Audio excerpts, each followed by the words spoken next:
This is Lisa from Mobile Tech Review, and this is the Nokia N8, Nokia's first Symbian 3 major smartphone for the United States market.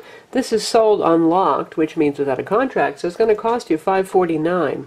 The good news, it's a pentaband 3G phone, so it works overseas. It works with T-Mobile US 3G and AT&T, making this the perfect phone for people who switch carriers or travel frequently.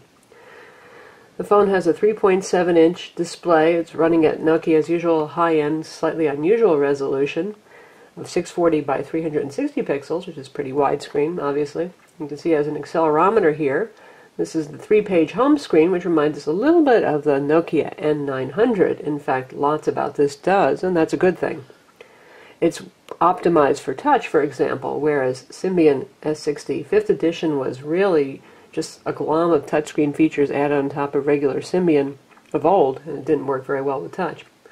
So we're on the first screen here, and you can have a different background for each one, as you can see here. There's lots of widgets. I have Reuters News up here, a calendar plug-in widget, music player, quick links to mailboxes for Avimail, Yahoo, Microsoft Hotmail, and so on.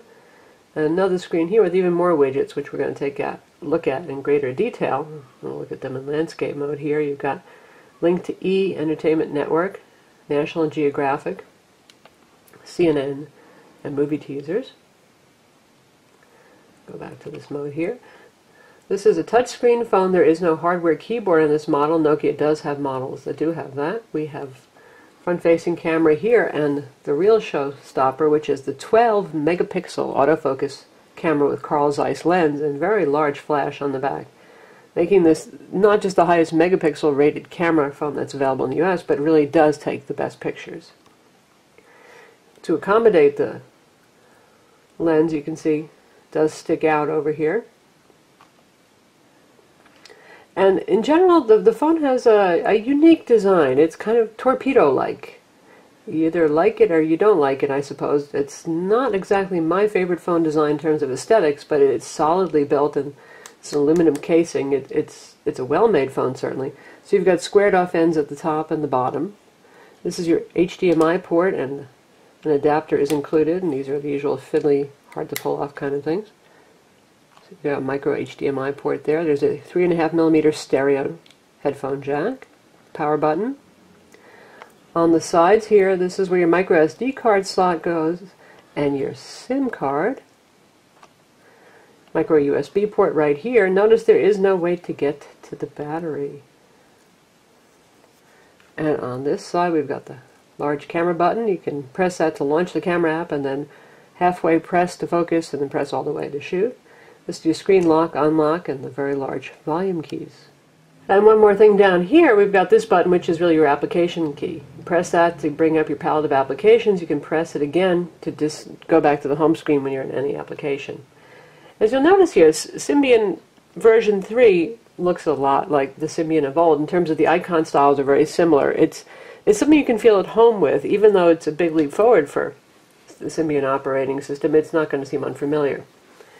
Got the applications folder here with even more apps, and no, you don't have to use those nasty little scroll bars on the side. You can just grab with your finger. This is a capacitive multi-touch AMOLED display. Excellent. Nokia finally joining modern phones there. And it's very sharp, very vivid, very bright. No complaints at all. For applications, we've got things like the photo editor and the video editor. It's cool to have those on board. We have both an FM radio that works with the headset as an antenna and an FM transmitter, so you can use this with your car. So YouTube players we'll take a look at. This does have flashlight. Nokia Maps, variety of tools and settings, access to your email, software update online, notes, and the Office suite. And here we have the usual contacts, calendar, the WebKit-based web browser, photo viewer, Avi Store. Now, it's interesting, I've actually downloaded a bunch of apps from the Avi Store. You think this is a pretty new operating system. There won't be much available, but there are 5th edition apps, from what I can tell, that I've downloaded before and installed, and they work fine. Things that I was using on my N900 work pretty well. Occasionally you will get those side scroll bars that are required, but mostly things work well. We have an interesting app here. It's called Web TV. If you take a look at it, it's just quick links to CNN video, National Geographic Video E. Link to the Avi Store to get more videos and movie teasers. We're going to take a look at that in a minute. Music player is right here. It's a pretty nice looking music player. Obviously, like everything else on the phone, it works in portrait and landscape mode, and you have album art here, and you can scroll through it in very Apple-like fashion. Wonder if a lawsuit's going to come up there. I want to play something. Just tap on it. Really loud, loud, loud speaker on this thing. And though you can't tell from this track, it's quite good quality.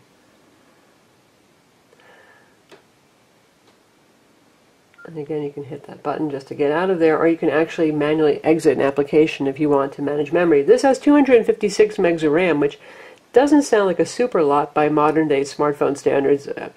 Nokia and Symbian are very good at running a phone on very little memory, but given the fact that I've had about 6 heavy apps running at once and seen it get laggy occasionally, it probably could still stand to have more. It's a 680 megahertz ARM11 single-core CPU with 2D and 3D acceleration, and it has 16 gigs of internal storage, and obviously that micro SD card slot we pointed out to you. It has Bluetooth 3.0, Wi-Fi 802.11b, G, and N, and obviously the GPS with Avi Maps, which includes free navigation for life. Okay, let's take a look at some of the features here. You'll notice I have a widget here for Facebook.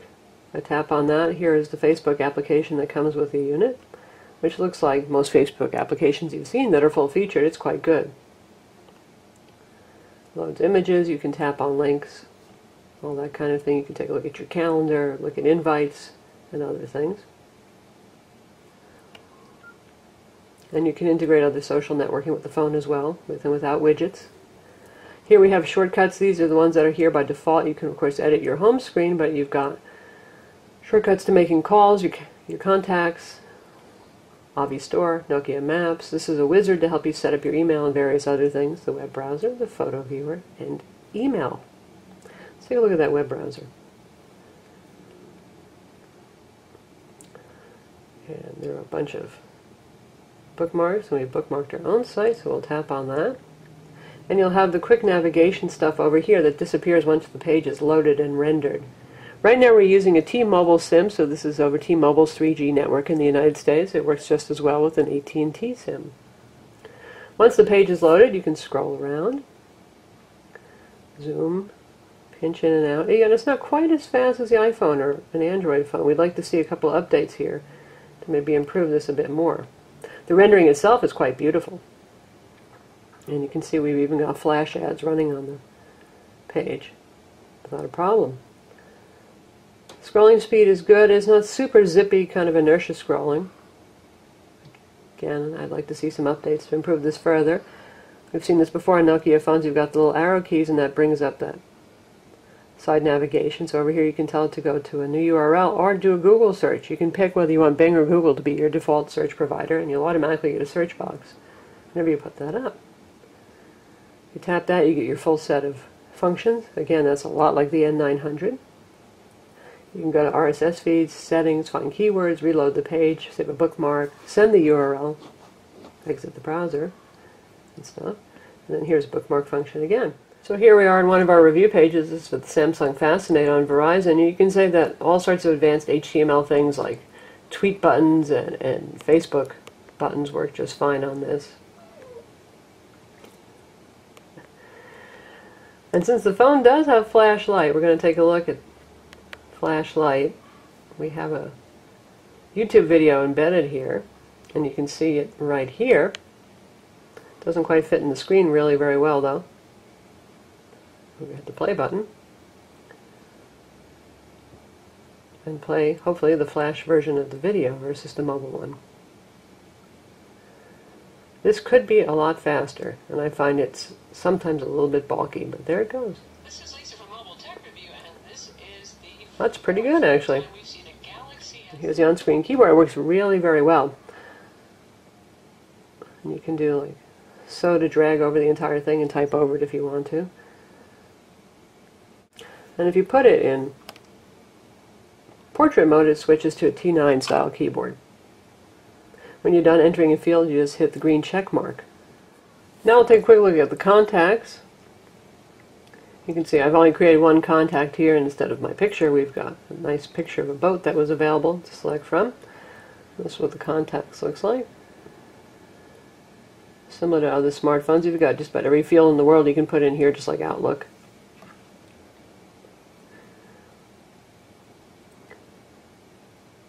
And if you hit on options, you can edit it, send it as a business card, since it happens to be my card, and so on. And notice that it says user guide here. Most everywhere you are, there is an online user guide available for every application. I'm going to take a look at the gallery, the photo viewer, similar to what you've seen on Nokia phones before.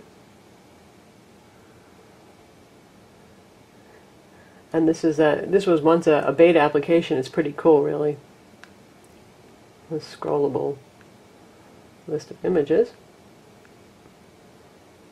And it includes videos that you've taken with the camera that you have stored on it. It's quite fast. And these are camera images that we've taken with the 12 megapixel camera. They're quite good.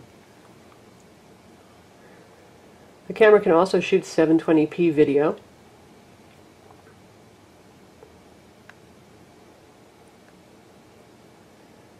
And if you're a photo buff, it's definitely good.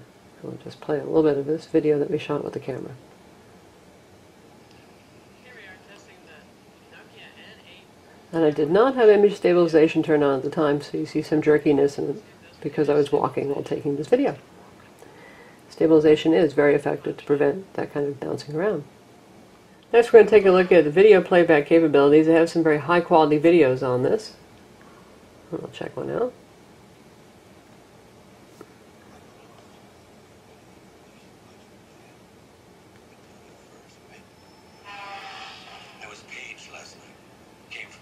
Office in the arcade.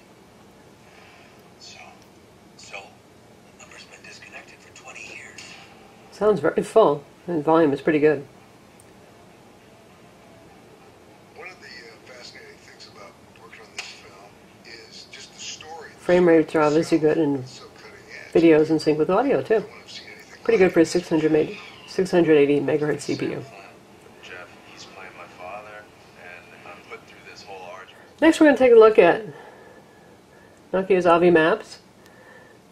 Something that's well loved in Europe, where the turn-by-turn directions are much better and the mapping is much better in general in Europe than it is in the US. Now, they've improved it quite a bit, I have to say, over even what was on the N900. But directions can still put you a little bit off your optimal route there. I mean, it's told me to take about a half a mile extra sometimes to get from one place to another. Pretty strange. However, if you ignore it and you go on a more expedient route, it does adjust and update to follow the route. But the idea with the GPS, of course, is you're asking for directions because you don't know where you're going, generally speaking. You have a My Position function. You can search, you can share your location, you can pinpoint favorites, similar to Google Maps, driving directions, walking directions, weather, events, Lonely Planet guides, TripAdvisor, and so on. So we're going to search. Now, this is an online-based service. It downloads all map information and directions over your data connection.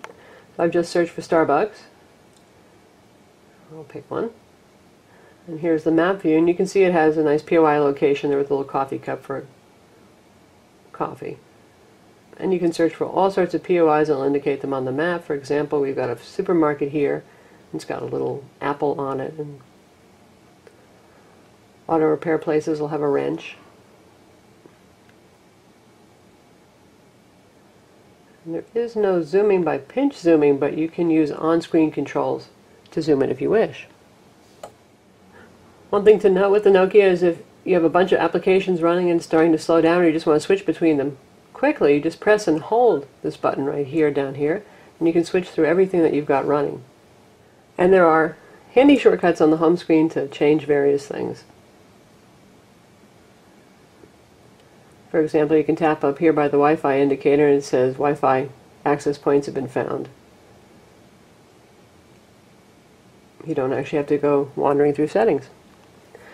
Obviously, this is a reasonably large phone. It's still smaller than the T-Mobile Vibrant, though. Likewise, the Captive 8, though it is thicker. Take a look at the box real quick and what you get with it. It's a nice presentation box. Blue box, despite the fact we have a gray unit. The phone is available right now just in gray in the United States, or black, But it is available overseas in a variety of very bright and attractive colors, and those should be coming to the United States. We open up the box. This is the part that the phone sits in. So inside the box you've got the HDMI adapter. It goes from micro HDMI on the phone to full-size HDMI. It's a micro USB to USB adapter for extension. Standard USB to micro USB.